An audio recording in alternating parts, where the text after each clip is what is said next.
Okay, Cabral, I have neither the time nor the crayons to explain this to you. Wait, what do you need But crayons for? What? Are you like just drawing on a look, napkin? no, but it's the only thing you'll understand. Look, this bit is not Oh, very complicated. oh, You start oh. recording, and then Okay, okay. I see how it is. you start recording, then I say some stupid shit like I don't have the time or the crayons to explain it to you.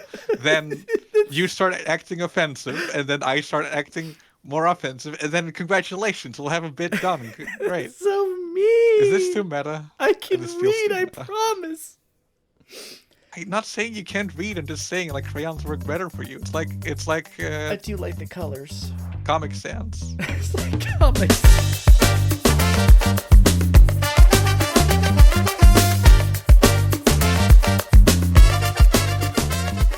Hello, everybody. Welcome back to me interrupting Aurora and Double Dip Draft at the same time. I am Cabral, coach of the Hashing Age Slashers, where I like the crayon-colored blue.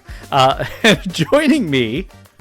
It's Aurora, coach of the Honchkrows Hunters, and unfortunately for you, Cabral, I only saved you the red one. I've ate the other ones. Well, then, which one do you like, though?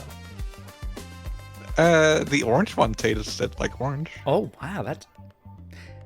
You know, I can believe they have flavored crayons. I can see that. People have, like, munched on wax before. That's a thing. Regardless, though, we're back in Aqua Division. We're looking over some of the past matches, and we're going to be looking into the matches that happened this week.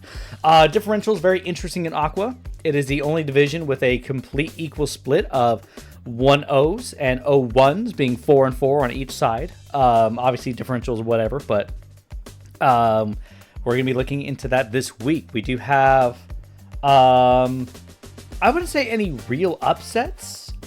We do have Mass losing to... Who did Mass lose to week 1? Was that Blood Moon Bears? I feel like it was Blood Moon Bears. It might have been the Blood Moon Bears, yeah. Also, this is week 2 for reference. Well, yes. Sorry, I'm going... Yeah, I'm talking about week 1 as we go into week 2 is what we're going to be talking about. I know. Also, like, the top half being all 1-0 and the bottom half being 0-1. That's literally the only result you can have after week 1. What are you talking about? You can't tie in this game. What are you talking... Hold Someone on a second. always wins. Hold on a second. We've had ties in the past. Okay. No, we haven't. Yes, we have. Woody has had a tie. No, he won 0-0. That wasn't the tie. He won. Yeah, see, 0-0. Therefore, tie. No. I love being Get out. dumb and just having fun. I'll do this fucking week on my own. You can't let me have any fun. I can't mess with the audience or mess with people. Regardless, we've got some matches to look at this week. Who are we looking at first? The first matchup we are looking at is Mass of the Treasure Town Togetics facing off against White Loaf of the newly minted Bayou Bellibolts. Yeah, and one thing I noticed immediately going off of team composition here as we look at the previews, man, Urshifu is terrifying into most of Mass's team. Obviously, there's a couple flying types here, but, like, you know, it still hits really hard, and also the horse is here, and the horse hits really hard. And so does Blacephalon. So does Archeops. So does Florges, actually. Yeah. Meanwhile, Mass's team is 2 genies and 4 little guys. Yeah, I love the little dudes. They're so good. I think Mass has this very interesting thing. So, Mass has a lot of speed on his team. But with that speed comes with this odd level of frail. Like, you have Manaphy there. Bulky Water's great. 100 HP, 100 defenses. Fantastic. But, like, that's not a good switch into most things here because most things can hit it fairly hard and neutrally, you know? Mm-hmm. It's wearing like, just the... Yeah, like, we have Quillfish to try and shore up, like, the defense a little bit with, like, Intimidate and a pretty good defensive typing. Mm-hmm. But, like, we have Manaphy and Celebi with, like, their base 100 across the boards. Yeah. And both the Genies and Azelf are, like, really frail. And even though, like, most of Mass's team is pretty fast, like breaking 100, or at least like being 100 or up, it also crucially only Azelf breaks the 110 barrier. Yeah. So like it just doesn't really quite reach that critical level of like, oh yeah, this is a fast Pokemon that can clean up a game. Because there's so many Pokemon that are like base 110 speed at this point. I mean, Archeops is right there, being really fast, yeah, exactly. hitting really hard. And again, Archeops being a rock flying type that kills the genies, that also gets U-turn and kills Celebi for sure. Well, I might not kill Celebi. It really hurts Celebi though, and does hurt Azelf as well. 140 base, like 140 base attack, like U-turning into Celebi. That's it. It's not appreciating it like on a good day. Yeah, exactly. So I think just team composition, like, you know, Nick's team is a little more standout than Mass's. Not that Mass doesn't have pieces here he can't play with. Because here's the thing, you know, I don't think we've really acknowledged. We acknowledge speed and attack and this and that.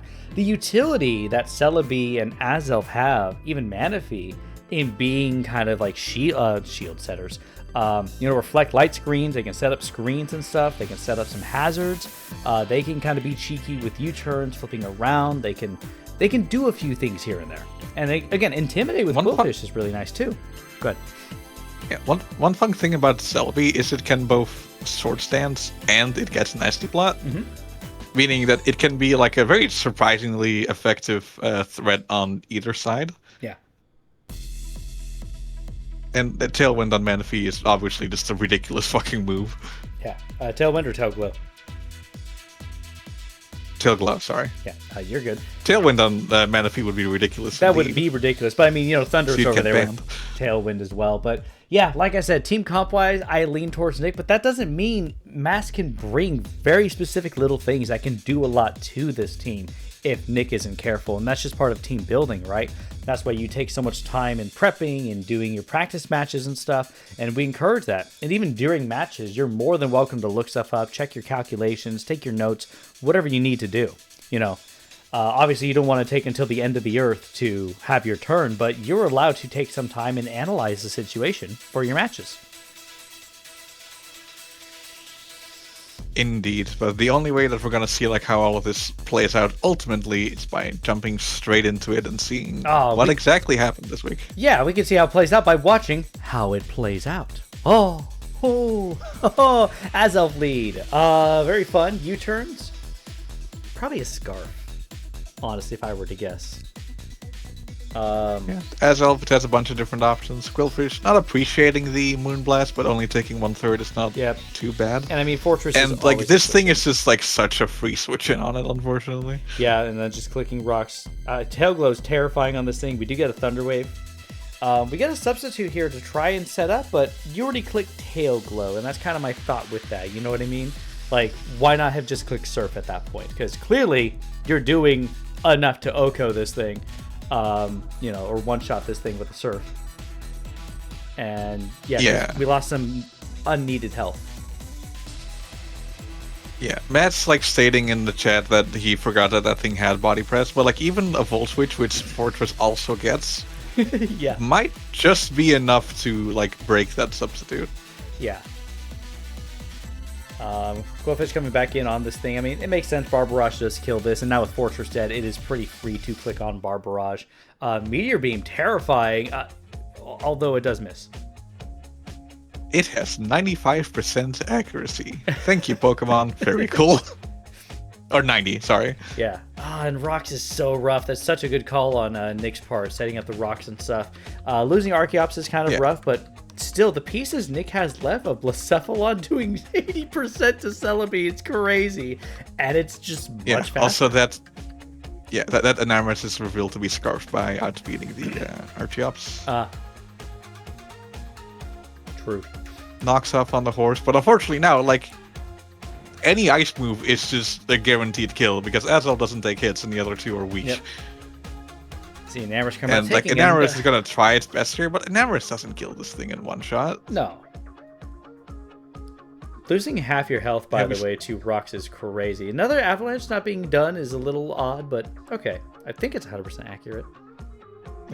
I mean, it is. It doesn't matter though. Yeah, like whatever move that he had clicked there would have finished it off. And Yeah. like Heavy Slam is like super effective against the Namorous, and Azulf dies regardless. Yeah, exactly. And again, the three pieces that Nick has left on his team, you know, when Mass was down from losing Manaphy and losing Coolfish, like, the horse sits on so many of these Pokemon. Again, clicking an ice move is so free into, I think, pretty much all of Mass's team other than Manaphy, actually. Yeah, that's the case. And then you have, of course, Urshifu never came out, and that was still always an option. Blacephalon being so fast, hitting, what, 145 base special attack, I think? It's higher, I believe. Is it higher? It might be. 145 is Chandelure.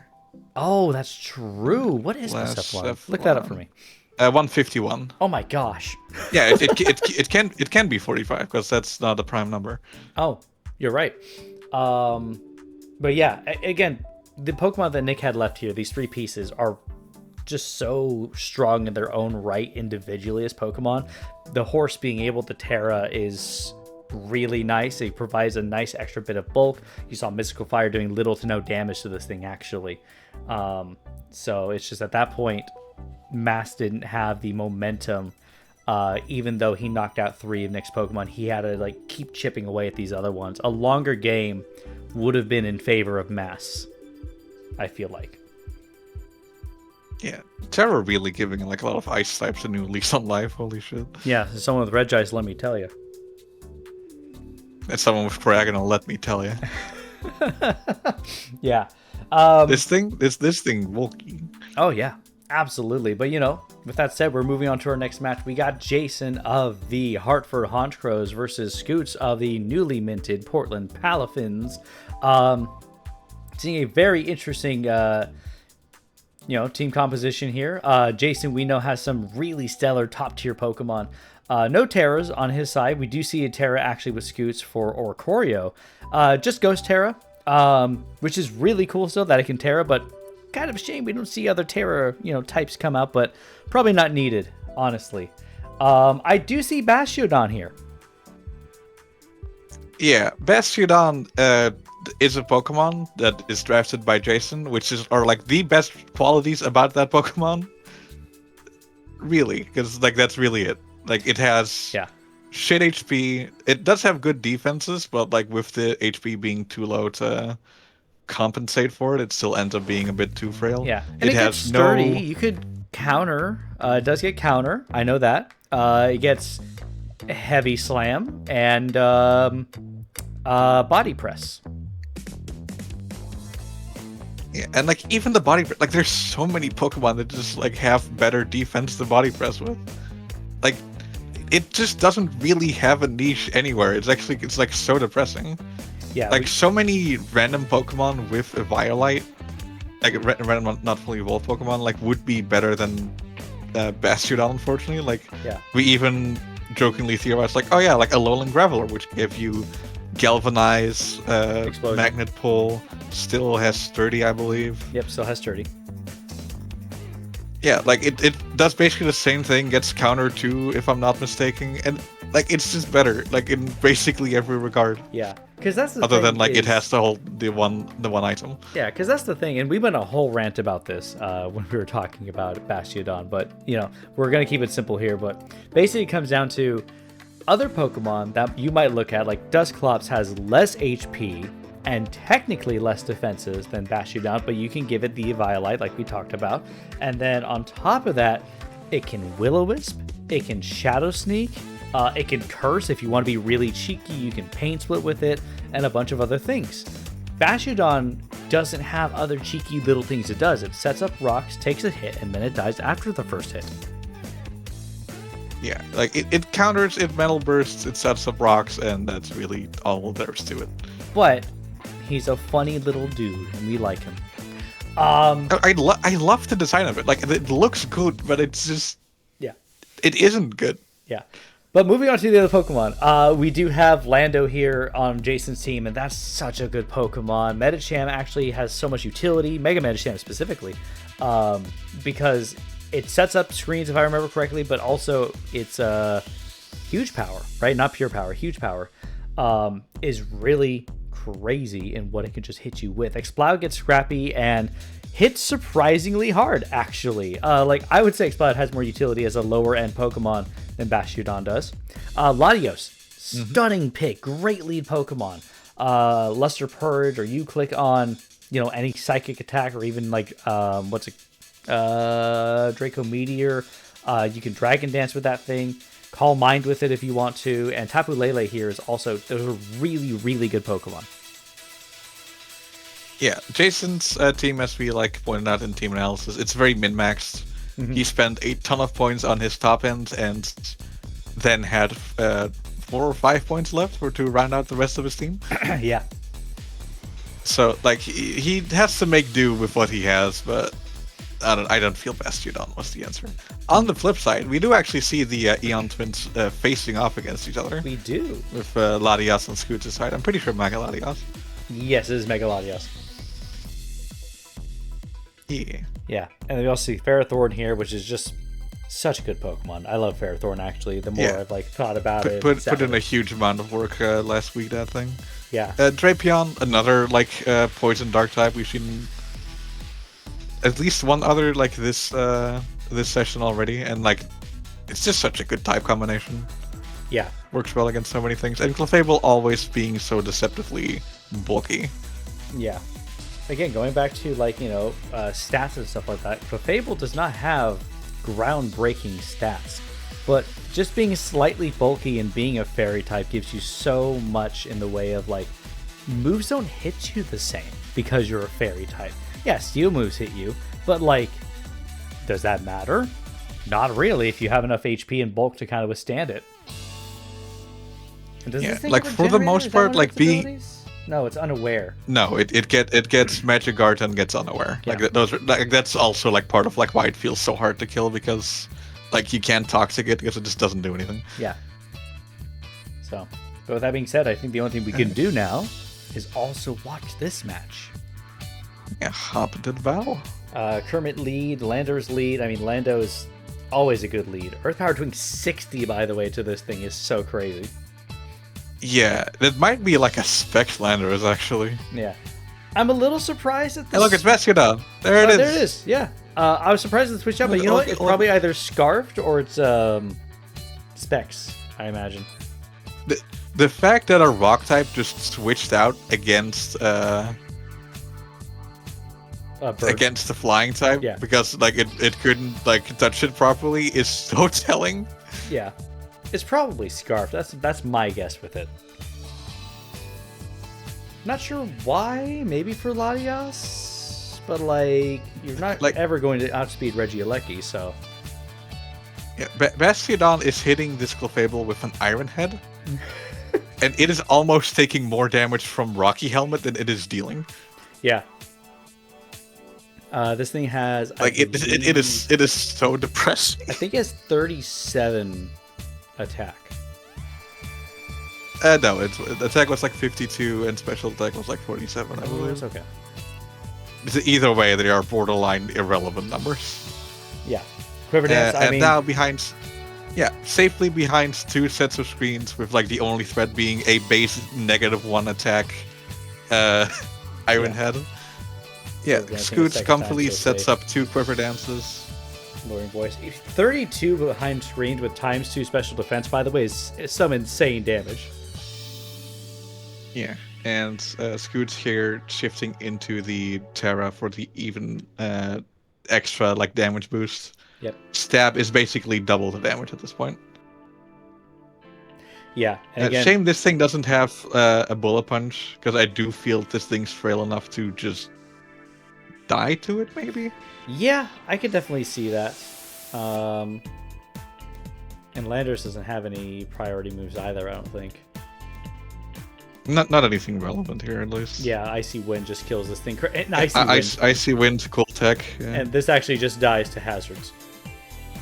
Yep. So the Oricorio just comes in, sets up with Quiver Dances, and it's a clean 6-0 for Scoots. Yeah. Scoots in the driver's seat from beginning to ending of that match, not really giving Jason any breathing room. Yeah. And Jason giving Scoots a lot of breathing room because, again, the Bastiodon just sits there, doesn't do anything. Yeah, I think it only got hit with special moves too, which is kind of a shame because again, counter could have been an option with it. It doesn't even get Gyro Ball. Like Heavy Slam would probably be more viable, I think, than Iron Head for it. Most of the damage it took was from Rocky Helmet. From trying to kill the fairy, which it's supposed to be super effective against. Yeah. You know, maybe Heavy Slam could have helped a little bit with that, though. You know, it would have probably done like around 35, maybe 40-ish, which is a little better. So, but yeah, I think just from the beginning, and this kind of goes back to what we just talked about last time. The matchup itself here was just really rough for Jason's team. That and also it's Scoots. Scoots is probably the top player in the league right now, and it really shows in this game. Scoots is utilizing his pieces, like, you know, seeing the opportunity for Oricorio to come in on Bastiodon and just set up, doing quiver dances, something switches quiver dance one more time, and now you just sweep for everything. Taking a big hit from Exploud, but again, you just kill it right back, and I think Scoots played that really well. Yeah, and like with the screens and the special defense boost, like there was nothing to worry about there. It was so safe to do it. Yeah. But I think that'll be it for that match. I think we got 2 more to go through, though, if you want to tell me about this next one. The next one that we have is the Grass Valley Greninjas, as coached by Matt Capser, versus Woody of the Schaumburg Salamences. Yeah.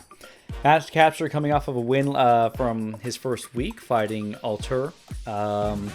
And newer to draft, I don't know to what extent Mad Capture has played Pokemon that much, but, you know, showing some promise week 1. A little rough here and there on both players from week 1, because I think in week 1 they were both missing a little bit of pressure, so I'd be excited to see if Mad Capture kind of picks up on that. One thing I noticed in team preview is that this is a very similar team to week 1. Don't know if it is. I know some players who get busy will bring back the team they used from the previous week or whatever. But, you know, over on Woody's team, we do see Dracovish, we do see Rotom Frost, which is a very funny pick. I actually like Rotom Frost. I know it's not a great Rotom to use overall, but I don't know, he's a fridge. It's funny, I like him. The Rotoms are kind of funny because, like, you have Heat and Wash, which are generally considered, like, yeah, these are good Pokemon. Mo, which is sort of like the awkward middle ground, and then like Frost and Fan, which are just like not great. Yeah.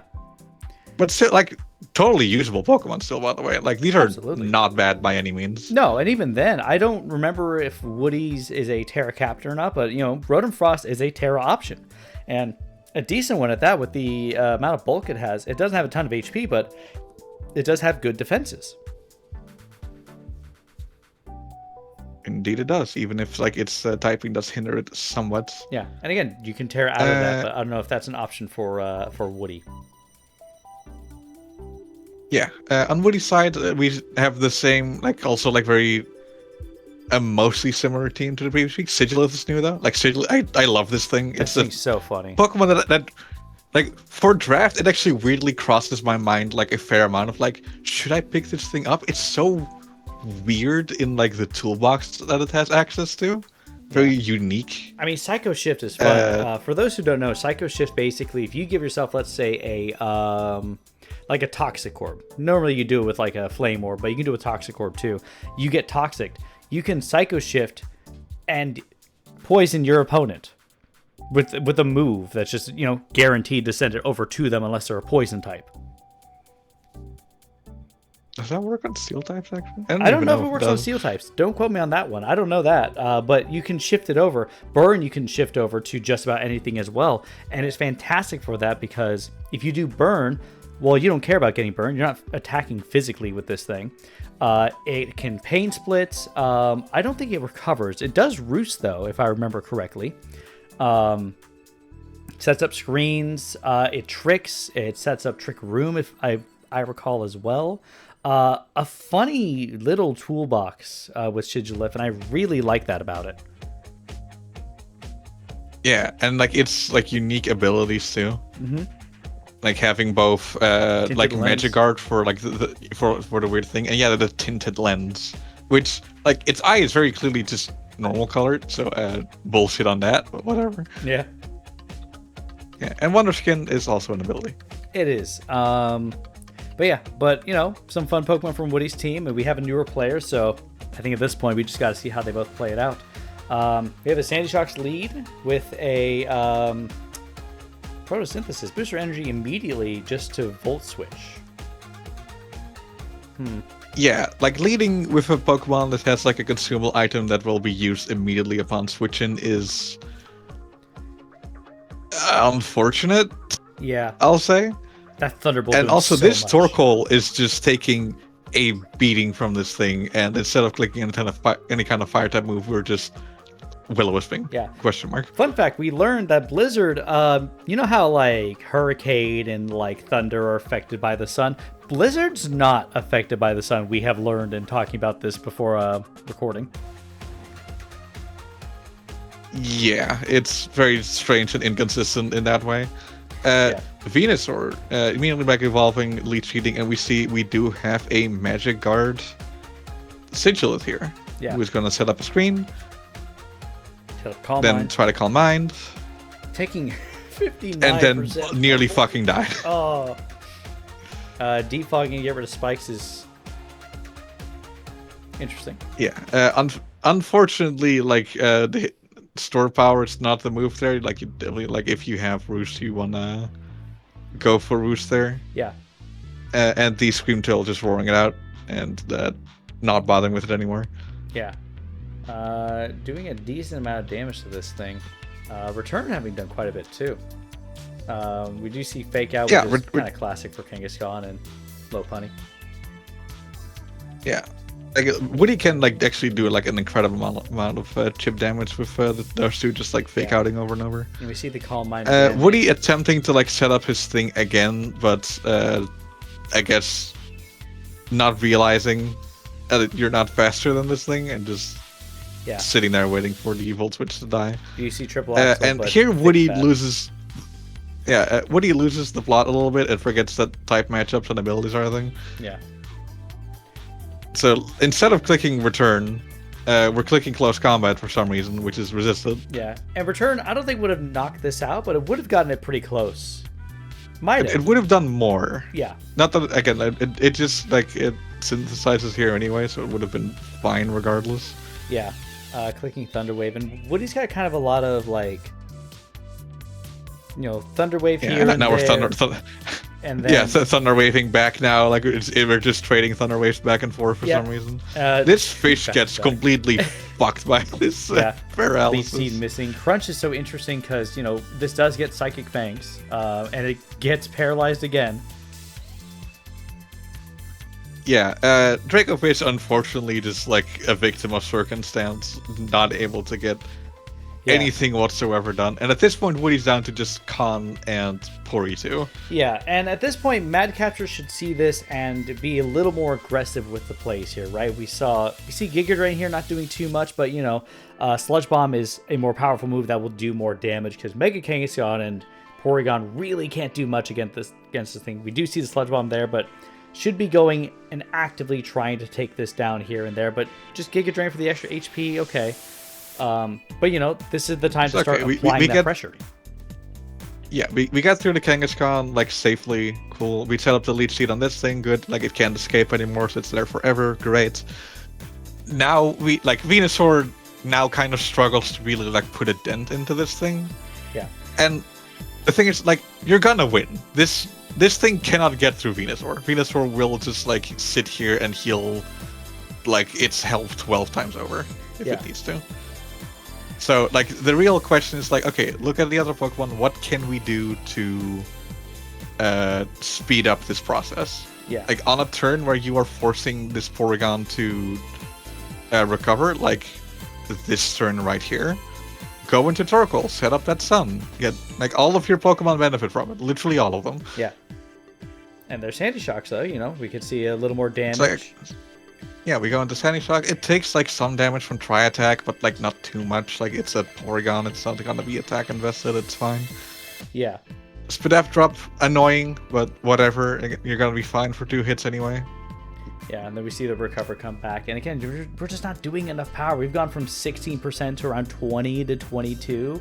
And it's like, okay, now we can knock this out with an Earth Power. Oh, okay.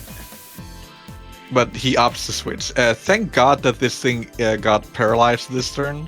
Yeah. Because otherwise it would have recovered and the game would have gone on for longer. And interestingly, after the fact here, Madcapster notes that if Porygon had recovered there, he would have tricked it a Choice Scarf. My main question is, why didn't this happen 15 turns ago? Yeah, because if you see your left it's on... like you Go ahead. It's like you set up the leaf shield with Venusaur. Okay, great. Like this is here forever. Like all of the Pokemon are going to be benefiting from this. It applies like a fair constant pressure. Good. Now we look. Okay, how can we finish this off? Mm-hmm. We spend a bit like too much time on Venusaur to sort of like hitting it and not really like progressing the game state aside of like PP being used up.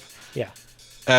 We have a full health Walking Wake still, which could like come in, drop a Draco, flip turn out into like something else. Mm-hmm. Or like again, like on a turn where you are forcing Rotom to either like die or recover or die. Yeah, Porygon. Swap into Chandelure and trick the Choice Scarf. Yeah. Just like as soon because at that point either it's going to be clicking Shadow Ball only, which Venusaur and Sandy Shock, yes. Walking Wake, like can all take endlessly for days. It's fine. Yeah. It's gonna be clicking Tri Attack, which you have an immunity to, or it's clicking one of 2 moves which don't hurt you at all. Yeah, and it's just one of those things. Mad Catcher being newer and stuff. There is, when you get to a point in playing the game, understanding when to start applying pressure. Going back to week 1 for Mad Capture. The first match there, both players were struggling to find when to put on the pressure to end the game. There comes a point when you see your opportunity. As soon as Dracovish went down, Woody's team completely opens up, and at that point you look, okay, how can I wrap this game up quickly and efficiently, right? And those are things that you'll get with more experience and stuff, but we're just missing that little bit of pressure here to just kind of speed that along and not needlessly keep doing turns that are unnecessary. Again, the trick would have been great really early on. In fact, most of Woody's team does not enjoy a Scarf. Would you believe it if I told you that?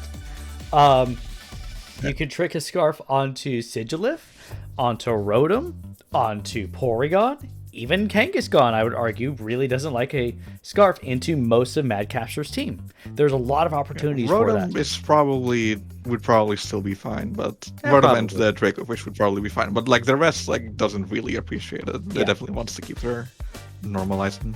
Yeah, but again, like it's kind of like you have to like at some point identify like, okay, like what is going to be my win condition, like which set of like which sequence of moves will I do to close out this game. Like in chess, like how do you deliver the checkmates when your opponent doesn't have anything left?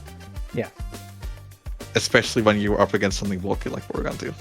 Yeah, especially when you have set pieces like that you have. Like, you look at Mad Capture's team here, and Walking Wake is such a good Pokemon. It actually kills Dracovish. It's probably faster than Dracovish because there's no sand here to help Dracovish out in the first place.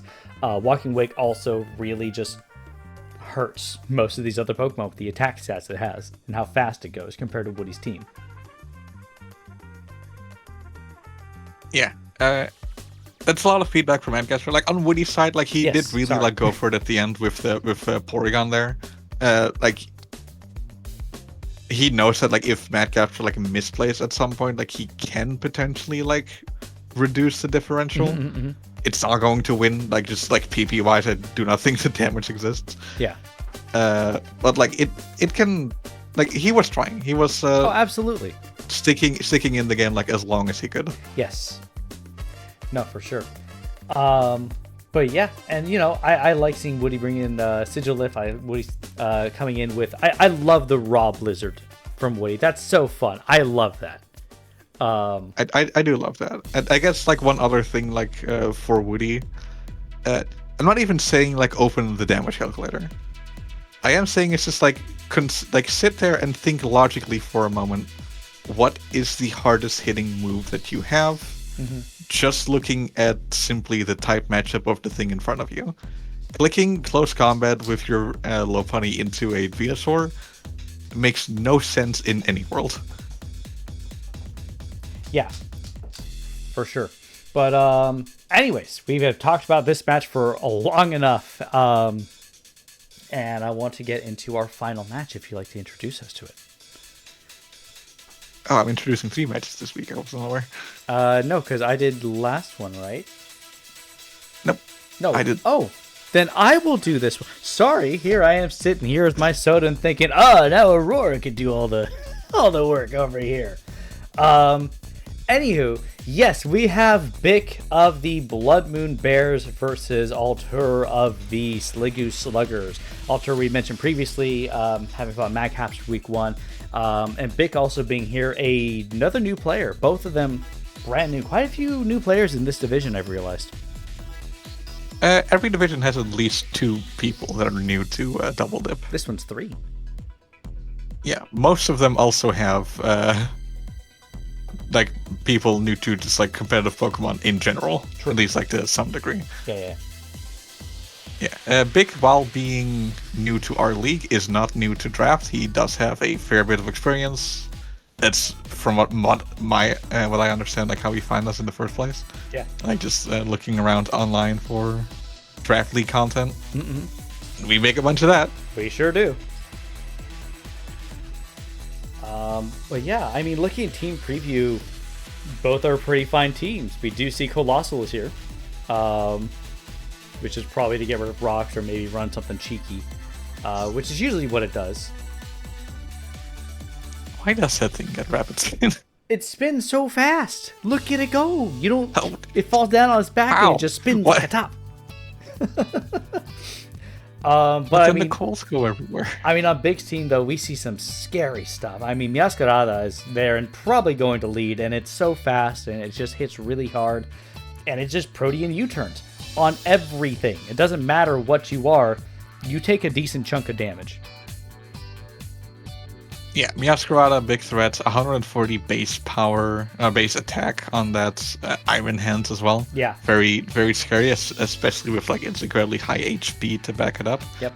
Para Diancie, also infinitely a threat. Like not having that 4 times weakness anymore is a huge boon to that thing's ability to exist. Mm-hmm. And that's not even talking about Iron Treads and Terrapagos. Yeah. Also both very good in their own right. Big having like very good spinners, I'm realizing now. Yeah, no, very good spinners. We do have Funny Fish though on Alter's team. I love Funny Fish. Yeah, the fish that we hate and may or may not have like somewhat inflated its price because we hate it so much. But it's also like we see every time just like how good Alamomola is. Yeah. Just passing off Toxic or Wishing or just being just cheeky with some flip turns. And I've even seen, I was going to say, like we've seen Vincent run Scald on that thing. And it doesn't have amazing special attack, but you can be cheeky with it if your opponent's not ready for it, right? It's just utilizing your pieces. As you said with chess, there's pieces that like just do these little things. And if you catch someone off guard with those little things it can do if they don't think about it, that's a game changer in matches. Yeah, like so if like your most offensive piece, like Leafeon is on Alter's team, I feel in this case, or Guiding Fire, one of the two. Yeah. Like that's like the queen. Yeah. Then Alamomola is your wall of pawns.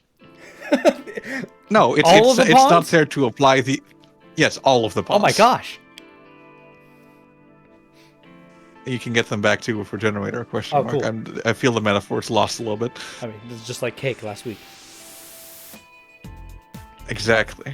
It's like layers. There's complexity. But no, you're absolutely right because last season that I was in season 7, I had Leafeon. Love Leafeon, so much fun, and I ran it with utility. I had it as a wish passer, and everyone was like, "What are you doing?" I'm like being cheeky. And doing something unexpected. They're expecting to be hit and then I go and wish pass onto something, they're like, what? You know what I mean? Like, you catch them off guard and you do these things that they're not prepared for. They think they have these switches to something. Oh, you're just going to hit me with this. No, actually, I'm going to do this and then go get something to hit you with. Yeah, there's also like 1 week where IDM had a Flareon that was like Terra Steel, and it did some funky shit with that. Yeah. Very weird set on that as well. Yeah. But we won't figure out like what kind of weird sets we're running this week on these Pokemon unless we hop into this battle. Yeah. We see Ninetales League, which is pretty standard. We do see Balloon from this thing. Going into the fish, which is a fairly good call, I would say, from Alter's part. I mean, only, what was it? 22% damage from this thing, and Volt Switch doing 26? That's it? Yeah, and the Toxic, so base, like calling that switch and getting the... Yep. And then just... Yeah, getting the Toxic off on something else.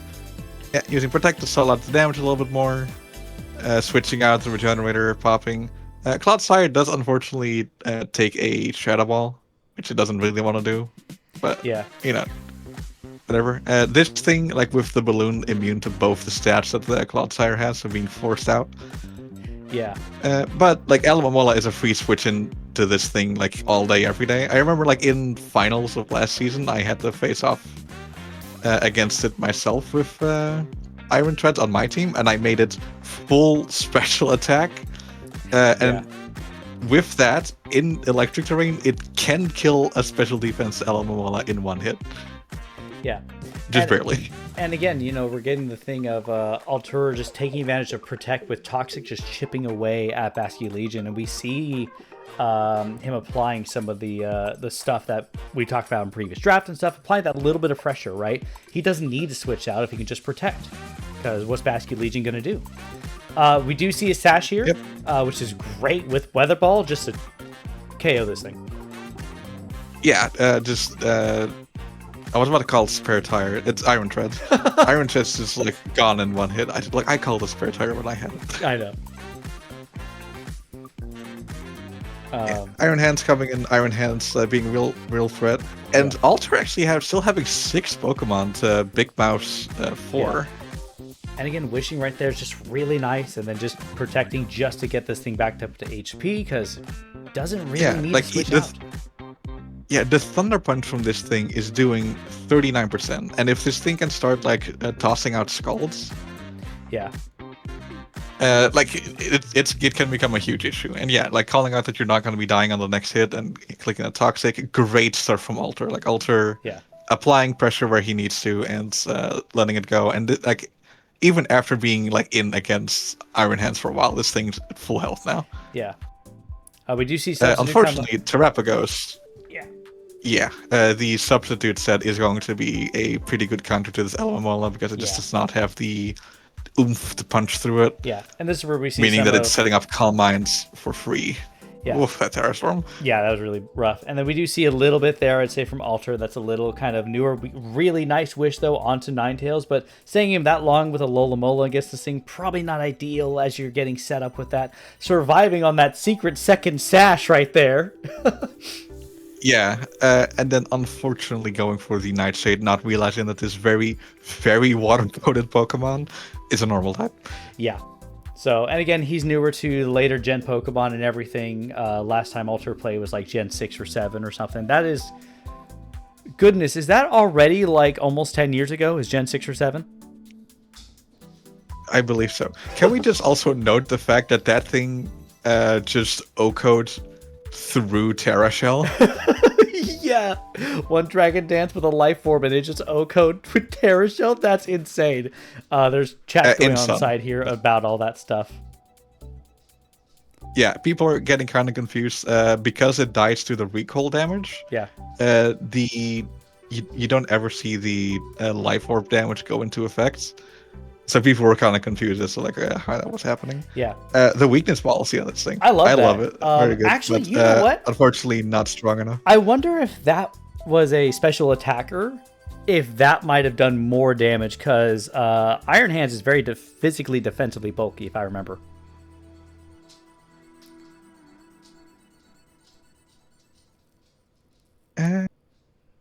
I believe so. I mean, we can, you can easily find out. But I'm wondering if the silly weakness policy could have been really interesting. At that point, though, with Masquerada still in the back, still able to do some stuff, and Deontay having never come out at that point, might not have made that much of a difference. But we see what I feel is a much closer game, and Alter picking things up and starting to understand his pieces and how to apply pressure in some aspects, right? So I'm very excited to see how that goes going forward. And Big Mouth playing very well throughout this entire thing. I love the substitute Terapagos. That's a really fun play. Balloon Iron Treads is always just a good go-to. And Masquerada, of course, is just a stunning Pokemon through and through. Yeah, like Alter, like definitely like showing a good amount of improvement. I loved the play with Alamola and like the couple of reads with the Toxic and calling out, oh, my opponent's going to be switching here, or my opponent's going to be doing something because they're expecting me to protect. Yeah. Very, very good use of those mind games. Yeah. I will say that it's also very possible to like play those mind games and lose them, unfortunately. Yeah, you can think about it too hard in this case, sometimes. like yeah, because like it had Big Mouth called some of the bluffs. Alamola could have died a lot earlier, which would have made things go south quite quickly. But as it stands, yeah, honestly, pretty close game. Yeah, really fun, really cool. And again, just some little different tech here and there. Like, for instance, turn 1, we saw Focus Sash Ninetales later, but like turn 1, why not click Weather Ball? Just kill it right away. Could just do that too. Yeah, would have like removed one obstacle for Clodsire immediately. Yeah, and that actually could have been really nice to have Clodsire in the back for later. Either way, it is what it is with the match and stuff like that. And it was very fun, really cool match. And Aqua Division still looking a little flip-flop, actually. Could you tell me what's going on with the top half? I'll tell you what's going on with the bottom half. Yeah, so everybody that like won a match last season went up against everybody that won or that lost a match last week as well. Yeah, week. So we have in the top 4 people that are 2-0, which are the Portland Palafins at first place 11 differential, the Grass Valley Greninjas second place 10 differential, Big of the Blood Moon Bears with 8 differential, and the Bayou Bellibolts Nick with 5 differential. Yep, which means for the bottom half, everyone's 0-2, with Alter, the Sliggoo Sluggers, at a -7 in 5th place. Jason and Mass, Hartford Honchkrows, and Treasure Town Togetics, respectively, both at -8, tied for 6th place. And in last, we have Woody of the Schaumburg Salamences at -11.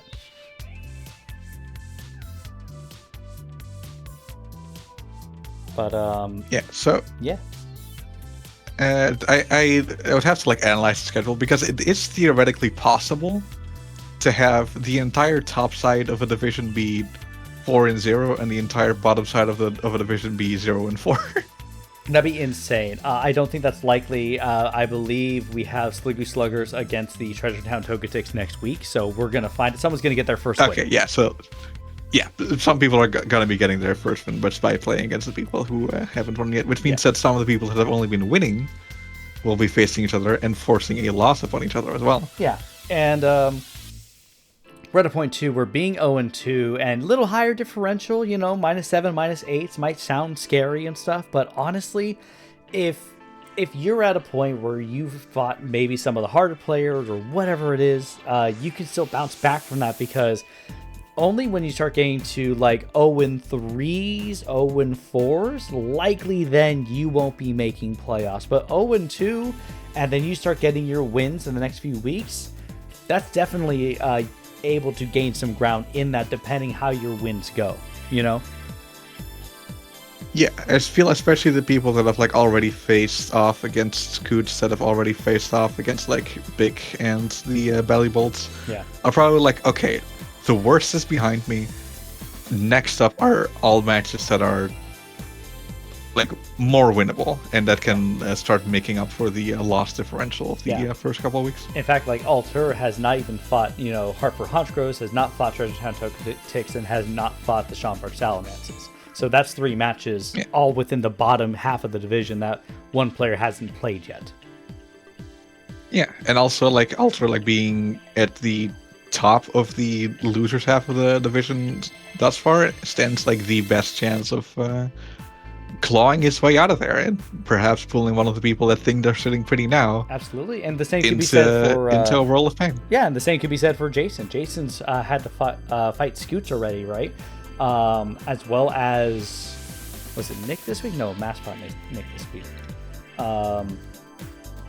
Mad Capture, I think, right? That would make sense. I believe Scoots' first match was Woody. Yeah, Scoots' first match was Woody. But what I'm saying is Jason's already fought Scoots, and then I think first week might have been Nick, but I can't remember. But, you know, Scoots being out of the way, as you said, Jason could also bounce back. Mass already having fought Nick, you know, that's more points he can start getting towards in these other matches and stuff, right? He hasn't fought Woody yet. He hasn't fought Alter yet. We don't know how these things are going to go. So what we're just saying basically is things can still shake up easily despite how it looks in Aqua Division, which is the only division, by the way, with a completely even split of 4-2s in win favor and 4-2s in loss favor. Yeah, it's not likely for this to happen, but it did end up happening like randomly this time around. No, for sure, but either way, but yeah, I'm excited to see what Aqua brings next. I think there's a lot of fun things that we're going to see come out of this. I think overall for Aqua, 3rd and 4th will be in contention. Because we don't know how going forward Grass Valley Greninja is going to do. Grass Valley Greninja fought Woody and has also fought Alter. But, you know, we still have a Scoots fight. We still have a Nick fight. We still have a big fight for Grass Valley Greninjas. How's that going to impact to score? How is that going to impact differential? We don't know at this point. So this is still, it could go any way despite how it might look for Aqua Division. Yeah, lots of wiggle room still. And it's only week 2. Like, things can be reversing from here on completely. Like, we could be seeing 5-2 and 2-5 flipped around. Yeah. 5 weeks from now, which would be crazy. Yeah, we can absolutely see that, but who's to say? Either way, you'll have to find out in the coming weeks how that all goes. In the meantime, please go check out Rocket Division with Spood and myself. Go check out the Skull Division with Aurora and Nick. And then you can check out, who is it? Is it Nick and Spood for Magma? It is Nick and Spood for Magma Division. Yeah. Magma Division, we don't participate in. So if you hate us, or if you just want more Pokemon content, they don't you can go hate to Magma us. Division. We talk about cake in our bits. Why would they hate us? Because it didn't make sense. Maybe they weren't searching deep enough within themselves.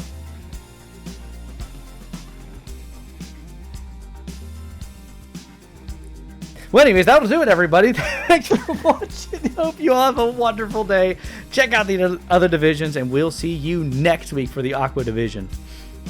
Bye-bye. Bye-bye.